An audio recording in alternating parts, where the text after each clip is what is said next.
ఈ మధ్య కాలంలో విమానాల్లో వరుసగా సాంకేతిక సమస్యలు చోటు చేసుకోవడం ఆందోళన కలిగిస్తోంది. నిత్యం ఏదో ఒక విమానంలో సమస్యలు తలెత్తడం ప్రయాణికులను తీవ్ర ఇబ్బందులకు గురిచేస్తోంది. తాజాగా ముంబై విమానాశ్రయం నుంచి మారిషస్కు బయలుదేరాల్సిన ఓ విమానంలో ప్రయాణికులకు ఇబ్బందికర పరిస్థితి తలెత్తింది.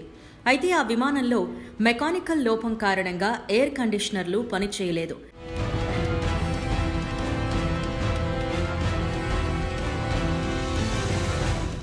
దీంతో అందులో ఉన్న ప్రయాణికులు శ్వాసకోశ సమస్యలతో ఇబ్బంది పడ్డారు. ప్రయాణికుల్లో 78 ఏళ్ల వృద్ధుడితో పాటు పలువురు చిన్నారులు కూడా ఉన్నారు. వారంతా ఊపిరి తీసుకోవడంలో ఇబ్బంది పడ్డంతో అస్వస్థతకు గురయ్యారు. ఈ ఘటన శనివారం ఉదయం ముంబై నుంచి మారిషస్కు బయలుదేరాల్సిన ఎయిర్ మారిషస్ విమానంలో చోటు చేసుకుంది.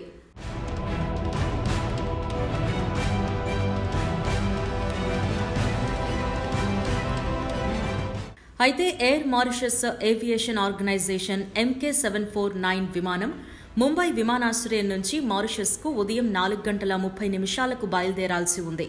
కానీ తెల్లవారుజామున 3:45 ప్రయాణికులను విమానం ఎక్కించారు. ఆ క్రమంలో టేకాఫ్ అయిన కొద్దిసేపటి ముందు ఇంజన్లో సమస్యలు తలెత్తాయి.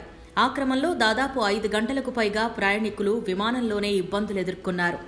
ఈ విమానంలో సమస్య ఉందని, సిబ్బంది దిగేందుకు కూడా అనుమతించలేదని పలువురు ప్రయాణికులు వాపోయారు. 5 గంటల తర్వాత విమానంలోని ప్రయాణికులంతా ఆరోగ్యంగా ఉన్నారని ఓ ప్రయాణికుడు తెలిపారు. మారిషస్ వెళ్లేందుకు సంస్థ మరో విమానాన్ని ఏర్పాటు చేసిందని ఆ విమానంలోని ఓ ప్రయాణికుడు చెప్పారు.